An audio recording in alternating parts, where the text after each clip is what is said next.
Bonjour et bienvenue sur Algomius.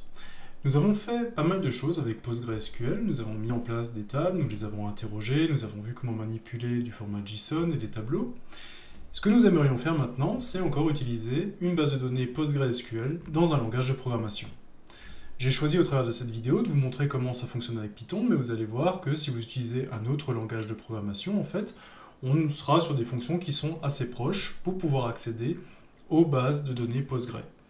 Alors Postgre étant basé sur une norme SQL, vous allez voir aussi que l'utilisation de PostgreSQL au travers du langage de programmation Python va ressembler à ce qu'on peut faire en MySQL par exemple ou en SQLite. En fait, les différents adaptateurs qui ont été faits pour les bases de données montrent énormément de similitudes quant à l'interrogation de la base de données. On va donc de nouveau retrouver les mêmes éléments, la connexion, le curseur, il y a juste en fait l'adaptateur qui va se dérouler de façon un petit peu différente. Donc là, on va voir comment créer une connexion entre Python et Postgre, comment finalement exécuter un ordre. On va voir que les ordres exécutés ont bien une répercussion dans la base PostgreSQL. Et puis, on va voir quelques fonctionnalités, qu'est-ce que l'on peut faire, comment est-ce qu'on peut insérer des données, comment est-ce qu'on peut lire des données, voir si tout ça, ça fonctionne bien, si notre connexion marche, et donc de s'assurer qu'enfin, on arrive à accéder à nos données au travers d'un langage de programmation. Donc, on va commencer par le début, c'est-à-dire installer les outils qu'il nous faut pour pouvoir mettre en place cette liaison entre Python et PostgreSQL. Alors cette liaison, en fait, elle va être assurée, comme d'habitude, par une bibliothèque qu'on va importer directement dans le langage Python. Et cette bibliothèque, qui va nous intéresser aujourd'hui, elle s'appelle psycop-pg2. Alors le PG, je suppose que c'est pour PostgreSQL, et c'est la bibliothèque la plus utilisée pour faire le lien entre Python et PostgreSQL. Alors, si vous allez vous rendre sur le site du Python Packet Index, vous allez vous rendre compte qu'il y a une petite description de psycop-pg2. On est dans la version 2.9.3, et vous allez vous rendre compte que effectivement c'est une bibliothèque qui va vous servir de faire le lien entre Python et PostgreSQL. Vous allez voir comment ça s'installe.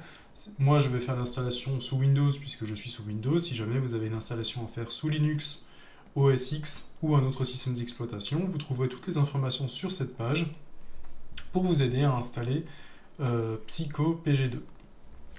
Donc, moi, comme je suis sous Windows, ce que je vais faire, c'est tout simplement, je vais ouvrir un invite de commande ici, et je vais utiliser simplement faire pip install, donc l'utilitaire d'installation de paquet, psycop-pg2, je tape entrée, et là l'install se fait. Alors chez moi l'install ne se fera pas évidemment puisque je l'ai déjà installé, donc pour ma part je l'ai déjà à disposition.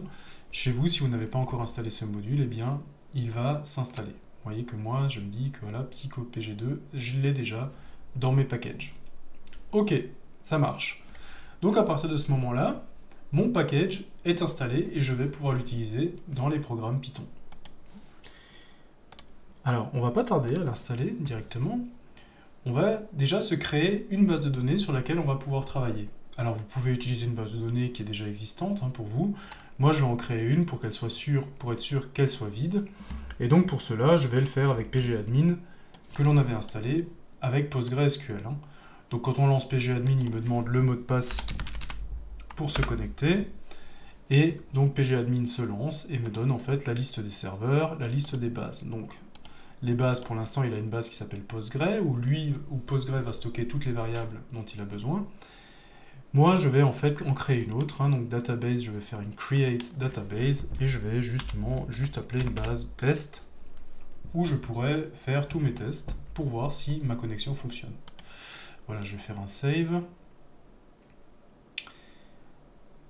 Hop, il va mettre un petit peu de temps, il va me créer la base, et c'est sur cette base de test, voilà, qui a été créée maintenant, que je vais utiliser pour créer ma table. Donc j'ai bien mon schéma, et si je vais dans les tables, on voit que pour l'instant, il n'y a rien, c'est normal, je viens de créer ma base de données. Ok, très bien. Donc, on a mis en place ce qu'il nous fallait, on a installé la bibliothèque Python qui nous permettra de faire le lien entre Python et Postgre, et on a créé une base de données, pour l'instant vide, que l'on va pouvoir utiliser. Ok. Alors maintenant, qu'est-ce que je vais faire dans mon programme Python? Eh bien, la première chose que je vais faire, c'est déjà, je vais importer ma bibliothèque PsychoPG2. Donc, c'est-à-dire que je vais prendre un éditeur de texte et je vais faire un import, voilà, un import directement de ma bibliothèque qui s'appelle PsychoPG2. Donc je sauvegarde, et si je veux déjà essayer de voir si ça fonctionne, on va déjà essayer de lancer. Je vais appeler mon programme postgre.python. Voilà, et vous voyez que j'ai pas d'erreur, donc c'est qu'effectivement la bibliothèque a bien été installée et je peux donc l'utiliser dans mon import. Ok, donc ça c'est déjà une bonne chose de fait. Donc maintenant, la logique veut que la première chose que j'ai à faire, c'est de mettre en place une connexion. Donc je vais faire une connexion en utilisant directement la fonction connect du package PsychoPG2 que j'ai mis en place, et je vais devoir lui fournir quelques informations. La machine sur laquelle se trouve la base de données, donc là la machine se trouve exactement sur la même machine sur laquelle je suis en train de travailler, donc ça va être localhost, j'ai tout en local. La database, donc la base de données, c'est la base de données test que je viens de créer. L'utilisateur pour l'instant c'est PostgreS, parce que j'ai pas encore créé d'autres utilisateurs, je vais garder l'utilisateur par défaut, et le password que j'utilise pour me connecter en tant que PostgreS, en fait, est également là-dedans. Ok, donc j'ai toute ma chaîne qui va me permettre de créer une connexion. La machine sur laquelle se trouve la base, le nom de la base, l'utilisateur qui se connecte et le mot de passe de l'utilisateur. Ok, donc à la suite de mon import, je vais donc créer ma connexion. Donc ma connexion, donc j'invoque PsychoPG2, ma bibliothèque, et dedans je vais chercher connect, qui est la fonction de connexion. Et donc elle va avoir besoin de host, donc la machine sur laquelle je me trouve, qui est localhost. Elle va avoir besoin, alors je mets la virgule naturellement, elle aura besoin du nom de la database. Database, ça va être test, c'est celle que je viens de créer.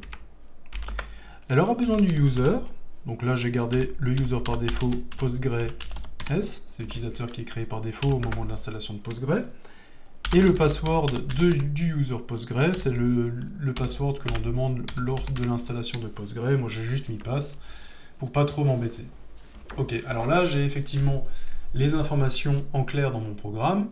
Si jamais vous voulez travailler sur plusieurs environnements, on peut imaginer que vous avez un environnement de test, un environnement de pré-prod, un environnement de prod, qui sont assez différents et qui travaillent sur 3 bases de données différentes, et bien en fait vous pouvez mettre tout simplement ces informations dans un fichier externe au programme, un fichier ini par exemple, un fichier de settings, de configuration, et aller lire systématiquement dans ce fichier ini pour récupérer vos données. Ça c'est quelque chose que l'on peut faire aussi, ce qui fait qu'on va pouvoir garder le même programme pour accéder à des bases dans des environnements différents.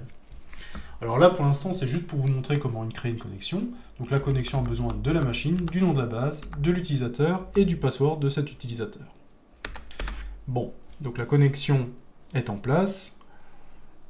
Qu'est-ce qu'on va encore pouvoir mettre en place? On va voir un petit peu comment est-ce qu'on peut progresser. Pour l'instant, je m'aperçois qu'en lançant python.postgre, j'ai toujours pas d'erreur, donc c'est-à-dire que la connexion, visiblement, n'a pas posé problème. Ok. Est-ce qu'on peut voir s'il y avait eu un problème si je m'étais trompé dans le mot de passe, par exemple? Vous voyez que cette fois-ci j'ai un problème et qu'effectivement ça me remonte que la connexion en fait s'est mal déroulée. Tout simplement parce que je me suis trompé dans le mot de passe. Ok, tout ça, ça marche.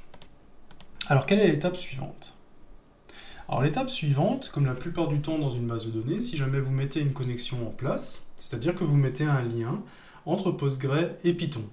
Alors ce lien, il ne faudra pas oublier de l'enlever au moment où vous quittez le programme, parce que sinon vous risquez d'avoir une connexion qui reste suspendue à la base de données, et potentiellement vous pouvez avoir des enregistrements bloqués par cette connexion-là, et qui deviennent du coup plus accessibles aux autres connexions. Donc pour travailler proprement, les bonnes pratiques nous disent que si vous ouvrez une connexion au début du programme, eh bien avant la fin du programme, ou quand vous ne servez plus de cette connexion, il faudra la fermer. Donc je vais récupérer ici, j'ai ouvert ma connexion, et bien je n'oublie pas qu'en fin de programme, cette même connexion, je vais devoir la fermer, la clore, donc je vais utiliser la fonction close. Ça fait partie des bonnes pratiques. Tout ce que j'ouvre, je le ferme. Ok. Bon. Alors maintenant, on va se servir de cette connexion pour créer une nouvelle table. Donc pour l'instant, la connexion entre Python et ma base de données test de PostgreSQL a été établie. On va voir maintenant comment je peux transférer différents ordres SQL. Alors je ne reviens pas entier sur les ordres SQL, on les a vus avec MySQL, on les a vus en Postgre. Donc là je ne reviendrai pas dessus. Si jamais vous voulez savoir comment on crée une table, comment est-ce qu'on sélectionne ou comment on insère dans une table, je vous renvoie vers les différentes vidéos qu'on a fait, surtout en MySQL, où on a détaillé énormément les choses. Là, la première chose qu'il me faut, si je veux passer un ordre SQL à Postgre, il va me falloir un curseur. Un curseur, en fait, c'est la connexion qui va me le fournir. La connexion est établie entre Postgre et Python. Maintenant, à cette connexion, je vais lui demander de me fournir un curseur. Donc ça, je vais tout simplement déclarer une variable qui va contenir mon curseur.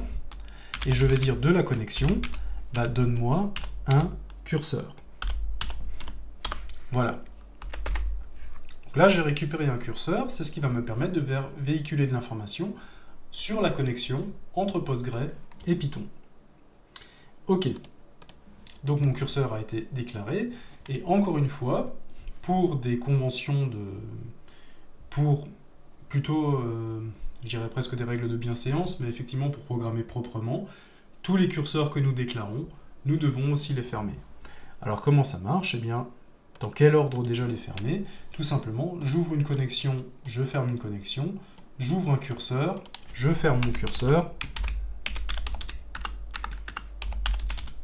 et je ferme ma connexion. Alors pour vous souvenir de l'ordre d'ouverture et de fermeture, en fait, on pourrait tout simplement imaginer que vous avez des parenthèses et des crochets. Si j'ouvre un crochet et que j'ouvre une parenthèse, et bien tout simplement, il faut d'abord que je referme ma parenthèse avant de pouvoir refermer mon crochet. Et bien là, c'est à peu près pareil. J'ouvre ma connexion, j'ouvre mon curseur, et bien il faut d'abord que je ferme mon curseur, puis que je ferme ma connexion. Puisque le curseur est un objet qui est fourni par ma connexion, il faut que je ferme d'abord le curseur avant de fermer la connexion. Ok, donc j'ai un curseur, j'ai une connexion, donc maintenant tout est prêt, je vais pouvoir directement exécuter mes ordres. Alors par quoi je vais commencer? Eh bien je vais commencer par créer une table. Je vais commencer par créer une table, et ce qu'il ne faut pas que j'oublie non plus, c'est que pour que les informations soient mises directement dans ma base de données, et qu'elles ne restent pas uniquement sur ma base de données temporaire, je vous rappelle qu'on est en SQL, donc on est de nouveau sur un mode transactionnel. Donc quand j'arrive à la fin de ma transaction, il faut que je la valide avec un commit, ou alors que je l'annule avec un rollback. Donc ma connexion, avant de la clore, il faut en fait que je fasse un commit dessus. Donc je vais reprendre mon petit programme, et juste avant de clore ma connexion, eh bien, je vais mettre un commit dessus pour dire maintenant j'ai fini de travailler, il faut que je valide le commit, donc que je valide les modifications que j'ai faites, je les mets maintenant dans la base définitive. Elles ne sont plus sur une version temporaire de ma base, elles sont vraiment validées sur la version définitive. Bon, alors on a mis un peu en place beaucoup de choses, maintenant on va enfin arriver à notre création de base. Et notre création de base, alors qu'est-ce qu'on va faire ici? On va simplement prendre notre curseur et on va lui faire exécuter une instruction SQL. Donc vous voyez que notre curseur prend un seul argument qui est en fait une chaîne de caractères qui contient un ordre SQL, une requête SQL valide. Alors je l'ai déjà préparé en amont pour ne pas avoir à la retaper devant vous. J'ai donc mon curseur, et ce que je vais faire tout simplement, c'est que le curseur que j'ai ouvert sur la connexion, je vais lui faire exécuter. Exécuter quoi? Tout simplement une requête qui va contenir une requête SQL qui est correctement formée. Alors là, j'ai un create table. Je vais faire une create table person, donc une table personne, qui va contenir un identifiant de type entier, un prénom de type varchar de 50, un nom de type varchar de 50, et une date de naissance qui sera considérée comme une date.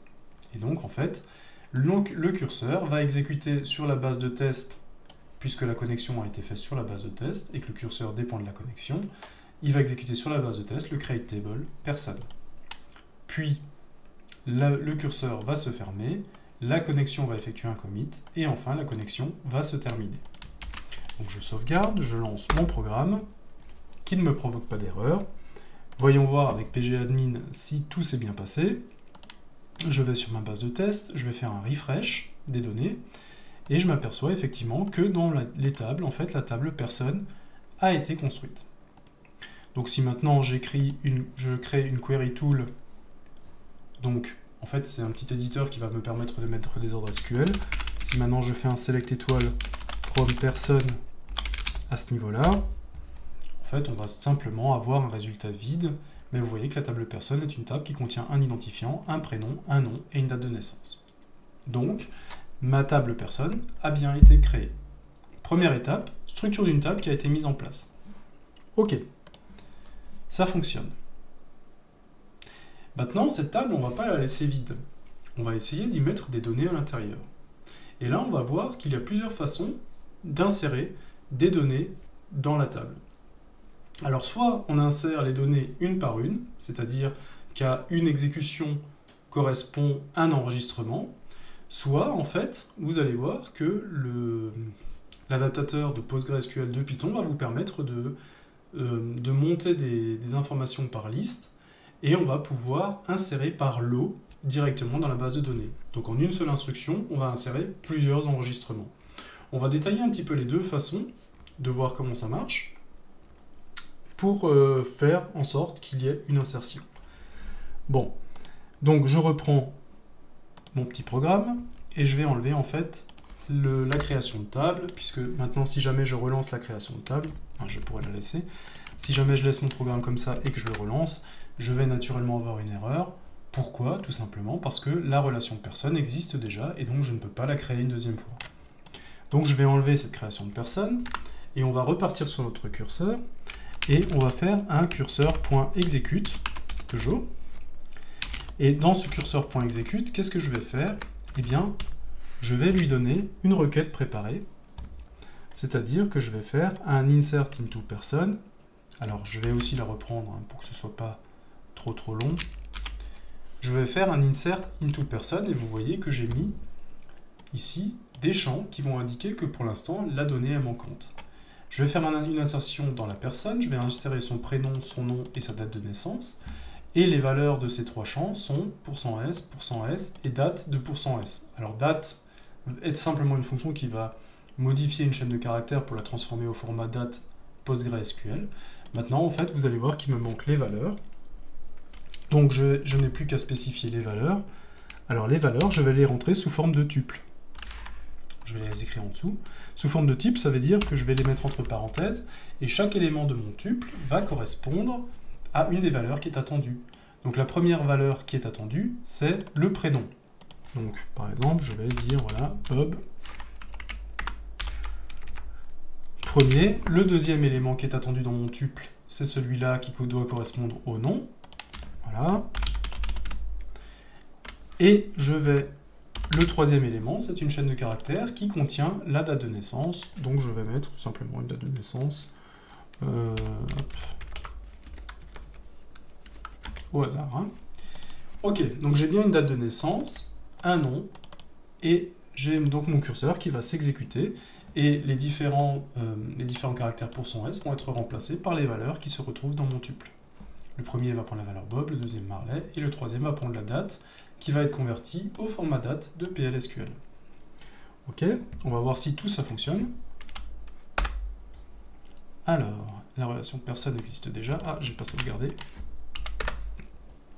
Donc vous voyez que rien n'a été mis en place. Donc maintenant je fais un select étoile from person. Hop. Et vous voyez que j'ai bien un enregistrement Bob Marley 1945. L'identifiant, je ne l'ai pas spécifié, j'aurais dû le mettre en auto-incrémental. Bon, c'est pas grave. Ok, très bien. J'ai oublié lors de la création de le mettre en auto-incrémental, bien sûr c'est ce que j'aurais dû faire pour que l'identifiant s'auto-incrémente. Pour l'instant, je ne l'ai pas déclaré en auto-incrémente. Ok, alors je vous avais dit qu'il y avait une autre façon d'insérer des données dans la base. On pourrait insérer des données, plusieurs données en même temps. Alors ça se fait avec l'exécute ici, devient simplement, ici, est remplacé par execute many. Je rajoute juste le mot-clé many pour dire en fait, on ne va pas exécuter un seul ordre, on va en exécuter plusieurs. Et cette fois-ci, en fait, au lieu de prendre seulement un tuple, alors celui-là, je vais le sauvegarder ici, ce que je vais faire, tout simplement, c'est juste que je vais créer une liste. Donc une liste en Python, je vous rappelle que la syntaxe, c'est crochet ouvrant, crochet fermant. Et dans cette liste, en fait, chacun des éléments va être un tuple attendu. Donc un tuple qui va avoir en position numéro 1 le prénom, en position numéro 2 le nom, et puis une date de naissance en 3. Et donc comme ça, je vais juste créer 3 enregistrements. Et je vais les modifier un petit peu. Allez, John Doe. Qu'est-ce que je pourrais mettre? Allez, Marie... Allez, je vais pas changer les dates hein, de naissance. Je pourrais, mais comme ça, je vais un petit peu plus vite. Et allez, on va mettre aussi Bruce Wayne. Comme ça, on aura 3 personnages. Voilà, donc j'ai créé une liste de tuples. Et chaque élément, en fait, est constitué lui-même de 3 éléments, qui sont en fait les 3 éléments qui sont attendus dans value. Et donc le execute many va prendre en premier argument le insert que je veux faire, et en deuxième argument, on va prendre ma liste d'éléments. Voilà. Et donc, il va faire autant de insert que j'ai d'éléments dans ma liste. Donc là, j'ai 3 éléments, et bien il va faire 3 inserts, un pour John Doe, un pour Mary Poppins, et un pour Bruce Wayne. Donc, je lance mon Python. Voilà, le programme est passé sans accroc. Je récupère mon pgadmin. J'essaie de voir combien il y a de personnes, et vous voyez que j'ai bien Bob Marley, John Doe, Mary Poppins et Bruce Wayne. Donc, en une seule instruction, j'ai en fait inséré 3 éléments dans ma liste, dans ma table personne. Ok, ça marche. Donc là, maintenant, on a des données dans ma base de données. Maintenant, ce qu'on aimerait faire, c'est comment on a vu qu'on pouvait insérer des données. Maintenant, on aimerait pouvoir récupérer ces données et pouvoir les manipuler dans le langage de programmation Python. Alors, comment je vais faire ça? En fait, si vous avez compris la logique, vous allez voir qu'on est toujours dans la même logique. On va prendre notre curseur, on va lui faire exécuter, cette fois-ci pas un insert, mais on va lui faire exécuter un select. Et le select, en fait, va ramener dans le curseur la sélection qui aura été faite. Alors, vous voyez que le select, il peut être assez complet. Là, j'ai fait un select étoile from person, et j'ai même mis un order by nom pour que la sélection, en fait, soit triée par nom. Ok?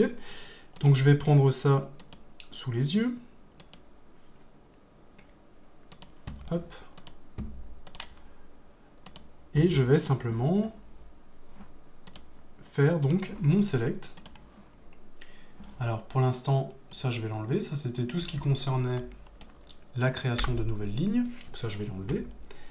Et je vais cette fois-ci faire un cure.execute, toujours execute, sauf execute many si je veux en faire plusieurs.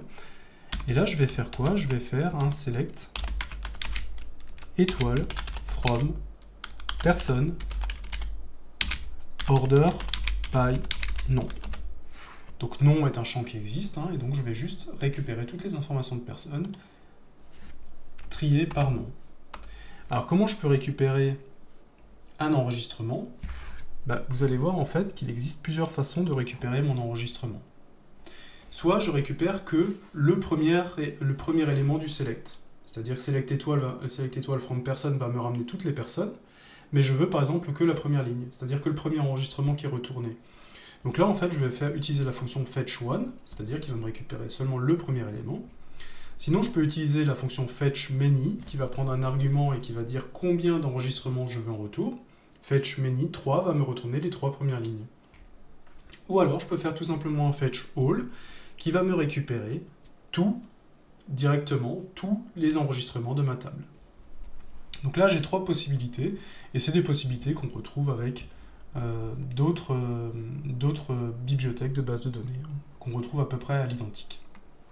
Bon, donc moi, ce que je vais faire, c'est que je vais prendre mon petit programme, j'ai exécuté mon select, et donc maintenant, je vais essayer, par exemple, déjà de dire, affiche-moi le premier enregistrement.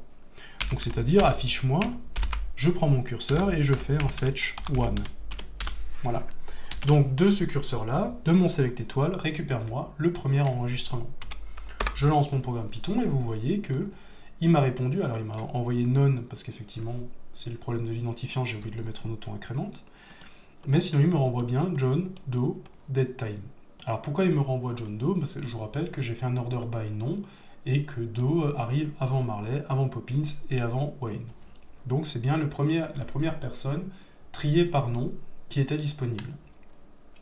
Bon, alors on voit, si on est un peu habitué de Python, que en fait, ce qu'il a retourné là, c'est quelque chose qui a l'air d'être un tuple.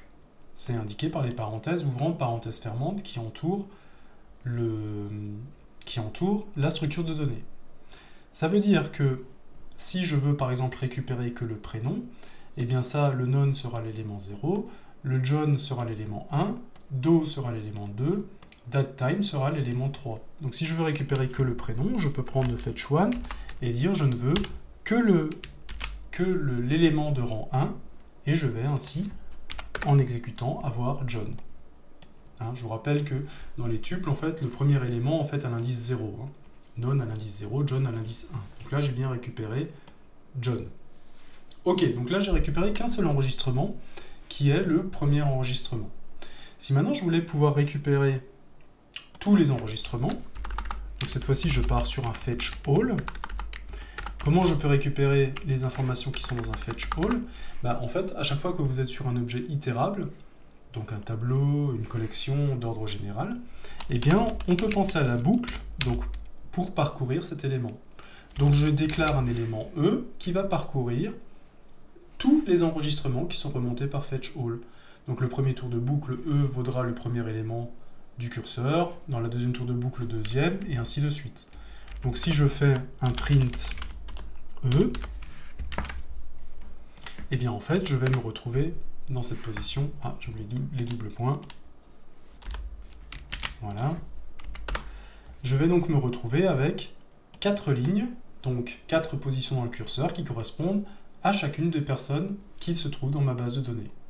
Et si maintenant, pareil, je voulais récupérer que les prénoms de ces gens-là, eh bien dans chacun de ces tuples, je prendrai que l'élément 1. Et donc, ici, j'arrive à retrouver facilement une liste des prénoms. Hein, puisque tous les prénoms sont à l'indice 1, puisque en fait, toujours le tuple commence à l'indice 0. Donc là, j'ai cette possibilité d'écrire uniquement les prénoms. Donc, il y a une troisième fonction qu'on n'a pas vue, qui s'appelle fetchMany, qui permet de dire, voilà, je veux récupérer que 3 enregistrements, que les 3 premiers, ou les 5 premiers, ça dépend du paramètre que vous allez rentrer, mais vous allez voir qu'elle va vous retourner un objet itérable exactement de la même manière que fetchAll.